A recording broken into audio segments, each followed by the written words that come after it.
აი ეს 6 რიგი მოვხსოვე, ახლა ნახეთ. აი აქ გვაქვს ეს ნიშნული.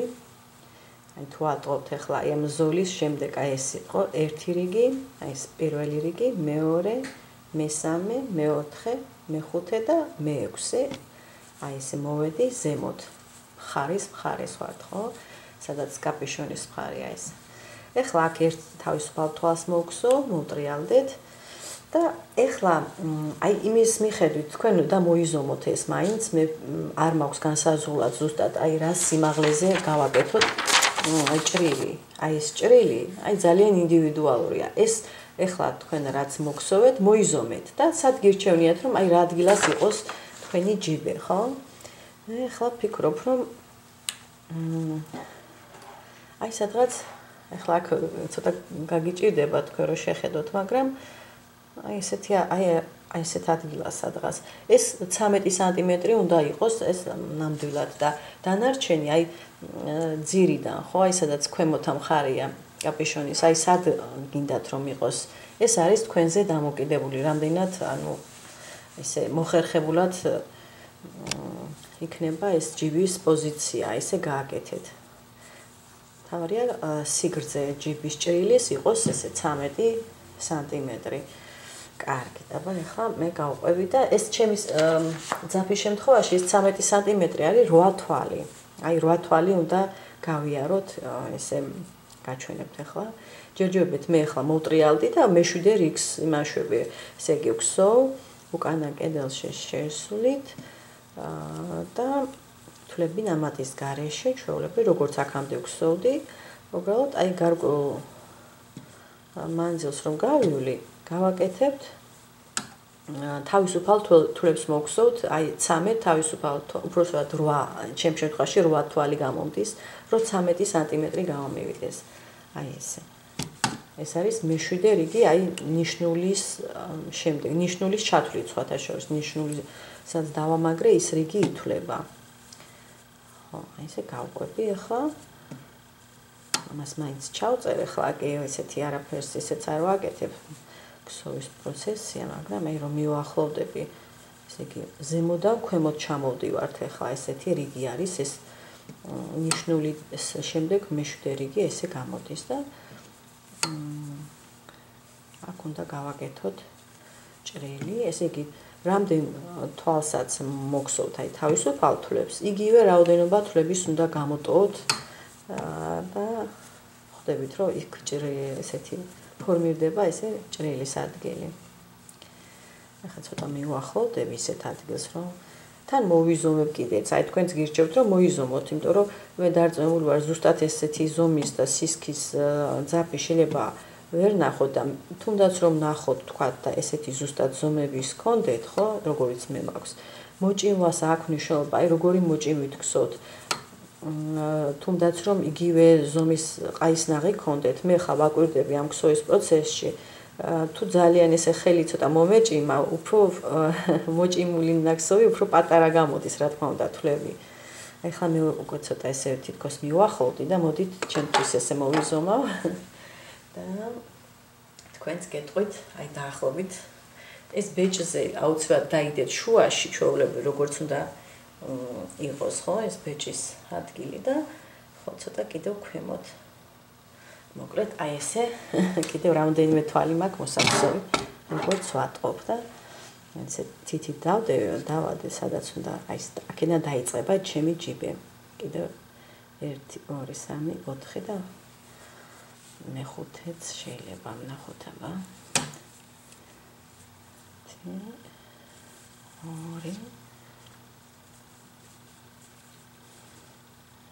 სამი,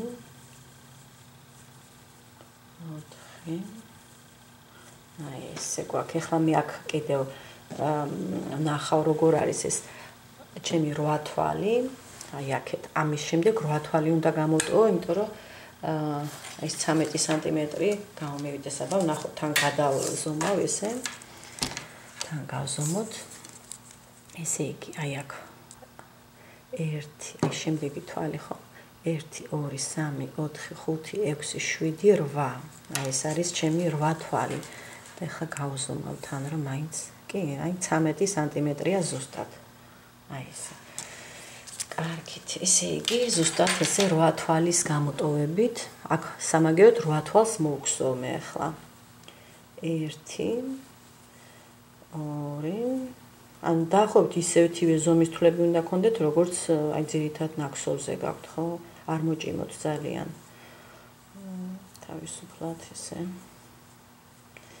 ესე იგი 2, 4, 6 და 8. აი ესეთი თვლები მაქვს. ახლა დავადებ მე ამას. 1 2 3 4 5 6 7 8. აი ცოტა მოჭიმული მეჩვენება, მაგრამ არა უშავს მე მგონი. თითქოს ესენი უფრო ფაშარად არიან ნაკსოვი. კარგით, ესე იგი 8 თვალი, იგივე რაოდენობა, ესე იგი თავისუფალი თვლების მოგსოვეთ, რაც აქ უნდა გამოტოვოთ და გაზომეთ, რომ იყოს მიახლოებით მაინც ესე 13 სანტიმეტრი. ესე იგი 1 2 3 4 5 6 7 8. 8 თვალი უნდა გამოტოვოთ. კიდევ ერთხელ გადავთვლი. კი 8 თვალი და შემდეგ მე-9-ში უნდა შეხვიდეთ. ისე უკანა კედელში, როგორც აქამდე ვგსოვდი, აღოთ ეს ძაფი მომიხვდა ახლა ესე უკან უნდა იყოს ხო, როგორც ჩვეულებრივ. აი ეს. აი ესე. ისე თვლები ნამატის გარეშე გავაგრძელებთ უბრალოდ. ეხლა აქ მე დამრჩა, მაინც თუ გინდათ გეტყვით, ეს 1 2 3 4 5 6 7 8 9 10 11 თვალი დამრჩა მოსაქსოვი. ესე იგი ჟაკეტის ქვედა მხარეს, ასე რომ ჩავყვე ბოლომდე რიგს. თქვენთან შეიძლება სხვა რაოდენობა თვლების დაგჭირდეთ. ეს არ არის დიდი სიზუსტე აქ საჭირო, უბრალოდ როგორც ჯიბე თქვენ ფიქრობთ, რომ აი სად გირჩევნიათ ხელი, რომ ესე მოხდეს, ხო, ჩააყოფისას. რა თქმა უნდა, უფრო ქვემოთ ჩავა მე ხელი კიდევ შიგნით, ხო? ესე გააკეთეთ. ეხლა ეს მე-7 რიგი იყო, ხო, ნიშნულიდან, აი მხარზე რომ ნიშნული გავაკეთეთ. ეხლა კიდევ რა თქმა უნდა გავაგრძელოთ და მე ეხლა ჯერ გაჩვენებთ და მე უკვე შემდეგი რიგები ისე ჩვეულებრივად უნდა მოგსოვოთ. ერთი თავისუფალი თვალი და მოვტრიალდით. ხა უკვე მართლა ბევრი ეს არის დიდი მოცულობა აქვს უკვე. კარგით. ეხლა უკვე მე-8 რიგზე გადავედი, სულ როგორც გითხარით, გვინდა 14 რიგი, მე მაინც გავზომავ ხოლმე, იმიტომ რომ ძალიან ფართეც რო არ გამომივიდეს, ახლა კი ესე შევაფასებ თვლების სიგანეებით, მაგრამ მაინც მოჭიმვას ქსოვისას შეიძლება შეცვალოთ, თქვათ, ესა როგორი მოჭიმვით ქსოვთ და აი რა გარკვეულ რაოდენობას რო დავაგროვებ რიგებისას, თქვათ, მაინც 14 რიგს ჯერ არ მოვხსოვ, აი აქედან, ესე იგი აი ამ ნიშნულიდან, ხო, 1 2 3 4 5 6 7, ეხლა 7 მაქვს. სულ მინდა 14, ესე შევთანხმდით, ხო, იმიტომ რომ ნუ ეს ბეჭზე ესეთი სიგანე ქონდა. შეიძლება 13 იყოს, ნახოთ, ანუ ჯამში უნდა მქონდეს 17 სანტიმეტრი, აი ეს მხარი რო გაჩვენეთ, ხო? აი ამ კუთხიდან ბოლომდე 17 სანტიმეტრი, ოღონდ ასე კარგად ისე დააფინეთ თავისუფლად, სადმე ბრტყელ ადგილას, რომ არც მოჭიმვა გქონდეთ, არც რაღაცნაირად ესე დეფორმირებული არ იყოს ნაკსოვი. ორიგინალურად, როგორც ესე თავისებურად, თავისთავად როგორც დაიფინებ. ეხლა მოვტრიალდეთ ჩვეულებრივ, ეს ბიჯის თვალია, ხო, თავისუფალი მომდევნოში, ისე უკანა კედელში, თვალი ნამატის გარეშე და სულ ასე ეს მე-8 რიგი იქნება. ახლა მინდა გაჩვენოთ, აი ჯიბის ადგილი გავიაროთ და მე უკვე ჩვეულებრივ მოგსოვთ. ასეთივე, რა თქმა უნდა, ჭრილი უნდა გავაკეთოთ მეორე მხარეზე, როცა მოვალთ, აი ფაქტიურად როცა დაასრულება იქნება ეს ჟაკეტის ესე ვთქვათ, უკანა მხარეს რო შემოუვლით და მეორე გვერდზე მოვალთ, ხო? იქით მხარესაც ჯიბე უნდა გავაკეთოთ. ისევ ესე დავემახსოვროთ, რომ აქ მქონდათ 11 თვალი დარჩენილი მოსაქსოვი, აი ამის მიხედვით. თუ თქვენ თუ სხვა რაოდენობა თვლების გქონდათ, ხო, თქვათ, იმის გამო რომ ძაფის სხვა სისქე გაქვთ. ეს უბრალოდ დაიმახსოვრეთ. აი ამის ქვემოთ, აი ისედაც შეგიძლიათ პრინციპში გადათვალოთ აქ, უკვე ერთხელ რახან გავაკეთეთ. კარგი, აი მოვედი აი აქ ახლა.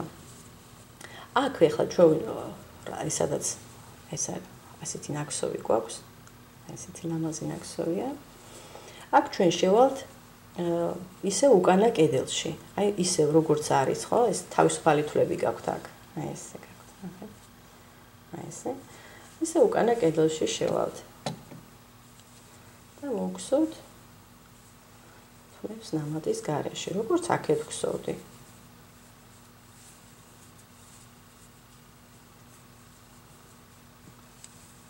აი ეს აქ რა თქმა უნდა ისე 8 თვალი მექნება, ხო? აქ როგორც ავკრიფე ესე თავისუფალი თვლები, ესეც მექნება ახლა.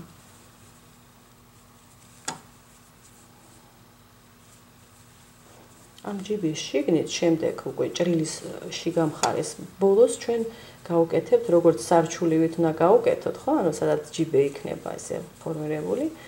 მაგრამ ვფიქრობ, რომ ერთი წვერით მოგზავ. აქ მე ვფიქრობ, რომ ორი წვერი მაქვს, ხო? ესე დაგრეხილი ძაფია და საკმაოდ სქელი ძაფია და შიგნით ჯიბეს არ ჭირდება, რომ არ ამოიბურცოს ზედაპირზე ძალიან, ხო? ეს შიგა მხარე ჯიბის ცოტა ხელს მოგსო. აი აქ ნახეთ, აქაც მოვედი, აი უკანა კედელი, ანუ ჩემიდან მოშორებით რაცაა, ხო ეს? თვალის ესეთი კედლები გვაქვს. და აქ უკვე ვაგრძელებთ. აქ ჩვეულებრივ ასე მოგხსოვ კიდევ ეს მეორე რიგია, ხო? მე-9, მე-10, მე-11, მე-12, აი მე-13 რიგზე ვფიქრობ, რომ გავზომაო და იმის მიხედვით გადავწყვეტავ 13 იყოს თუ 14. ხო? 17 სანტიმეტრი უნდა გქონდეთ ბეჭის ესე სიგანი, ესე თქვათ, ხო? სიგანი გამოდის მგონი.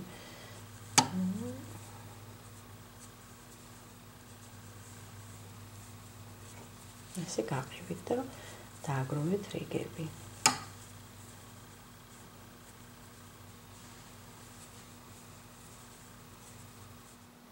აი ესე გამოიყურება ახლა ჩემი ნაკსოვი.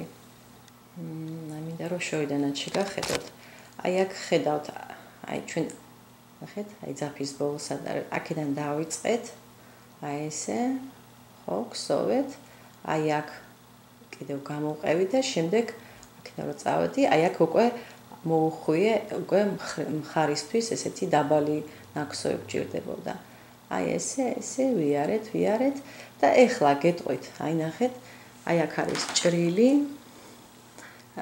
ჯიბისთვის და აი ეხლა შეგიძლიათ ესე გადათვალოთ კიდეც, ნახეთ. აი ჯიბის ჭრილის შემდეგ მაქვს 1, 2, 3 ესეთი ამობურცული ზოლი. თუმცა აი ამ ზოლის შემდეგ მე კიდევ ანუ სრულყოფილი ის არის ესე თქვათ ზოლები. ანუ თითო ზოლს შეესაბამება 2 რიგი. აი აქ 1, 2, 3, 4, 5, 6. ანუ ჯიბის შემდეგ 6 რიგი მაქვს. ნახოთ აქაც. ეხლა აქ თუ გადათვლით, აი აქ გახსოვთ ხო, ამის მიხედვით მინდოდა რომ შემოფასებინა, რომ სად გავჩერდეთ ეს ბეჭის ადგილი, ხო? აი ეს იყო პირველი რიგი, ნახეთ, ბეჭის, ხო? 1, 2, 3, 4, 5, 6, 7, 8, 9, 10, 11, 12 და 13. 13 რიგი მაქვს აი ამ ნიშნულის ჩათვლით, ეხლა მე ვფიქრობდი 14-ს, მაგრამ 13 საკმარისია, ანუ ბეჭზე აღარ უნდა მეტი. ეხლა რას ვაკეთებთ ჩვენ? ეხლა აი შემდეგი რიგი აქ უნდა გავაკეთოთ ჭრა უკვე სახელოსთვის. აი აქ სახელოს ადგილს ანუ მე ახლა გეტყვით, მიახლოებით ჩვენ გვჭირდება აი სანტიმეტრებში, მოდით სქემასაც შეგახედოთ. აი ეს ჩვენი სქემაც აქვე დავიდოთ. აი სქემაზე გვაქვს, აქ არ მაქვს მითითებული, მაგრამ ნახეთ სახელოს თუ შეხედავთ, 20 სანტიმეტრია. ჩანს ხო კარგად მე მგონი. აი ეს არის 20 სანტიმეტრი. ესე იგი ჩვენ გვჭირდება ახლა აი აქ 20 სანტიმეტრი, ესე რომ დავადოთ. ნახეთ. კარგად, ესე თავიდან ბოლომდე. აი სადაც აი აქამდე მოდის 20 სანტიმეტრი. მე ხა კიდე კარგად გავზომავ. გადაზომავთ 20 სანტიმეტრს, თქვენთან შეიძლება თვლების რაოდენობა ცოტა სხვა გამოგივიდეთ, მაგრამ ორიენტირებისთვის იცოდეთ, რომ ეს გაკეცილი სახელო არის 20 სანტიმეტრი. ეს მედიუმი ზომისთვის. თქვენ თუ ცოტა უფრო დიდი ზომა გჭირდებათ, შეგიძლიათ მეტი ცოტა აი აქ გაზარდოთ ეს თქვენი აი ჭრილი სახელოს. ეხლა მე ხედავთ, რომ აი აქ ვარ გაჩერებული. ეს უკვე შემდეგი რიგი იქნება და მივალ იქამდე, სანამ სახელური იწყება. აი ესე გავაკეთებ ეხლა და თქვენს გაჩვენებთ. კარგით. აი ეხლა ნახეთ, მე ჩავსვი აქ უკვე ნიშნული. აი ეს მხარის ადგილია, ხო? და აქედან აქეთ 20 სანტიმეტრი. რომ გავაკეთოთ იქ ჭრილი იღლისთვის, აბა ნახოთ. აი ესე მიახლოვებით, აი თავისუფლად რო დადებთ. თუ გაწელავთ უფრო მეტიც არის სინამდვილეში, მაგრამ აი თავისუფლად რომ დადოთ ნაკსოვი და აი ესე 20 სანტიმეტრია ნახეთ. აი 20 სანტიმეტრი. აქ თვლების რაოდენობით გეტყვით რამდენი გვაქვს. აი ეს პირველი თვალი 1 2 3 4 5 6 7 8 9 10 11 12 13 14 მე-14-ზე მაქვს გაკეთებული ეს ნიშნული. ანუ ამ ნიშნულის თვალს არ მოვხსოვთ. ეხლა ნახეთ, აი აქ მაქვს მე ნაკსოვი, ეს ბოლო თვალი სადაც ვხსოვდი, ხო? ამიტომ ეხლა მე რო გავაგრძელებ ქსოვას, მივალ ნიშნულამდე მივალ და შემდეგ ნიშნულის შემდეგ როგორც ჯიბეს გაუკეთეთ, ხო? თავისუფალი თვლები, აი ესე მოვხსოვთ 14 თვალს. აქ რახან 14 თვალი მაქვს. ხო, მოვხსოვ ასევე 14 თვალს. უბრალოდ ამათან კავშირი არ ექნება, ხო, ამასთან. კარგი, მე მგონი ხვდებით ახლა რასაც ვაპირებ. ერთი თავისუფალი თვალი ბიჯისთვის და მოტრიალდეთ. უკვე დიდი ნაკსოვია. კარგი, ესე მოვხსოვთ ახლა ეს რიგი თვლები ნამატის გარეშე უკანა კედელში შესვლით, ჩვეულებრივ როგორც გხსოვდით.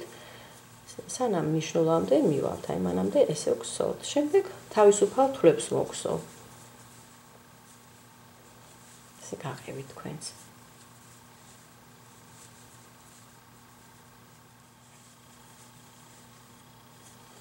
აი ხა მოვახლოვდი მე ნიშნულის თვალს და დამრჩა ერთი თვალი მოსაქსოვი. ეხლა აქ რახან იღლის ნაწილია, მაინც სასურველია რომ ორივე კედელში შევიდეთ, ნახეთ, ორივე კედელში.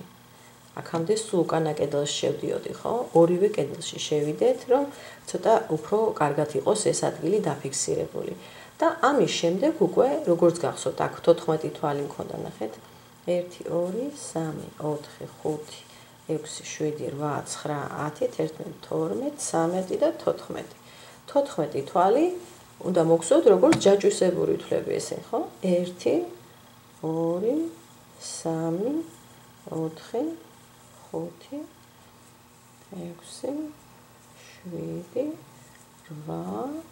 7 8 9 10 11 12 13 და 14. აი ეს არის მთლიანად აი როგორი სიგრძეც გქონდათ აქეთ, წესით ესეთივე უნდა გქონდეთ აი აქ, ხო? დღეს ზურგის მხარეს ვაგრძელებთ უბრალოდ. ეს 14 თვალი. ეხლა კიდევ ერთი თვალი, რა თქმა უნდა, ხვდებით, რომ ბიჯისთვის გვჭირდება მოტრიალებისთვის მე-15 თვალი. აი ესე. ეხლა ჩვეულებრივად ვაგრძელებთ ქსოვას და მოტრიალდეთ. და აქ შემიძლია მე გავაკეთო მაინც უკანა კედელში შესვლით, აი ესე ჩვეულებრივ, როგორც გსოვდით, აქ შეგიძლიათ მონიშნოთ ეს პირველი თვალი. და მერე გამოგადგებათ, როცა დაბრუნდებით, თქვათ, თუ თქვათ, გიჭირთ ხოლმე გარჩევა. მომდევნოშიც უკანა კედელში, უკვე ჩვეულებრივ უკანა კედელში გსოვთ, როგორც მანამდე გსოვდით. ესე უნდა გავყვეთ. აქ ცოტა უცნაურად გამოიყურება ეს კიდე, მაგრამ არა უშავს. ეს არის ესეთი უკანა ზურგის მხარე, რომელიც ემიჯნება აი თქვენ სახელოს ჭრილს, ხო, უკნიდან, ზურგის მხრიდან. აქ 14 თვალი გექნებათ, ამ თავისუფალ თვლებზე ესე ვგსოვთ. შემდეგ უკვე ძირითადი ნაკსოვი, რაც როგორც მოითხოვს, გააგრძელებთ. დიდ გაჩვენებთ და მე უკვე, რა თქმა უნდა, რიგები ისე უნდა დააგროვოთ, რომ გამოგივიდეთ ზურგის მხარე 53 სანტიმეტრი, ესე მიახლოებით. მიახლოებით ესეა, მაგრამ მაინც მე მოვიზომავ ხოლმე, იმიტომ რომ ეს 53 მე დავთვალე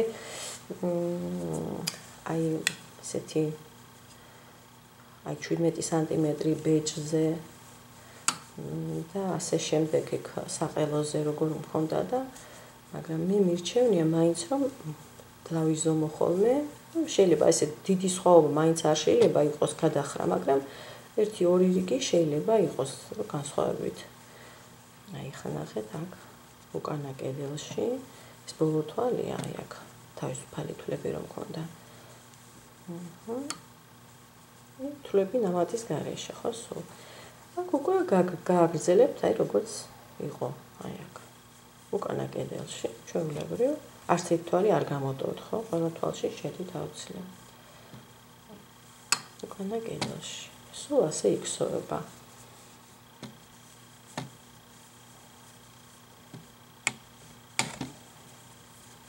ესე იგი, ეხლა ჩვენ ამას უკვე ესე ერთ-იგივე წესით მოგხსოვთ, უბრალოდ აქ თქვენ გაქვთ ეხლა აი ესეთი ცოტა განსხვავებული ფორმა, ხო, ის ნაკსოვის. ანუ აქ თუ გამოჩნდება, აი ესეთი გაქვთ. კაპიშონის შემდეგ მოდის აი ეს მხარი, ეხლა უყურმა მხრიდან უყურებ მე. შეიძლება გაგეკვირდეთ, მოდი წაღმა მხრიდან დავდებ. ამ წაღმა მხარეს ხვდებით, აი ამითი ხვდებით, ხო, ცენტრალური ნაწილი, სადაც ღილები იქნება შესაკრავი, აი ამ ასეთი უნდა იყოს, ნახეთ, ლამაზი. ესეთი ნაცნავისებური ნაკსოვი. ესე იგი, აქ გვაქვს კაპიშონის მხარე, შემდეგ გვაქვს მხარი, ესეთი ბეჭის და შემდეგ გვაქვს აი ეს ჭრილი სახელოსთვის. აი ესეთი ჭრილი. ნახეთ. ესე იგი, ეს წესით სიგრძით, აი როგორც აქ გაქვთ, ისეთივე სიგრძე უნდა გქონდეს აი აქედან ძირამდე, ხო, ჩვეულებრივ თქვენს ნაკსოვს. ესე იგი, შეგიძლიათ თქვათ, ეხლა ეს ჭრილი უკვე გეუბნებათ, რომ ეს არის აი იღლიდან რომ გამოდის ესა, ხო?